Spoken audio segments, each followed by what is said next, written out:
Viewers, আমরা এখন early morning উঠেছি সাজিক বেলির সেই সৌন্দর্য দেখার জন্য।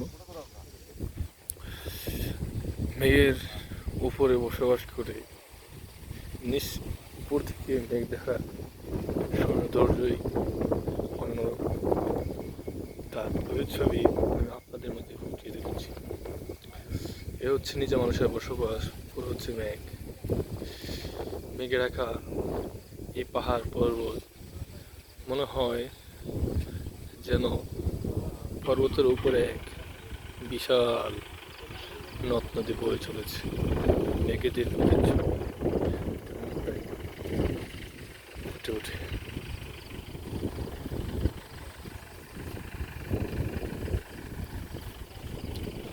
আমরা ফজরের নামাজ শেষে প্রায় 6টা বাজে এই সুন্দর আপনাদের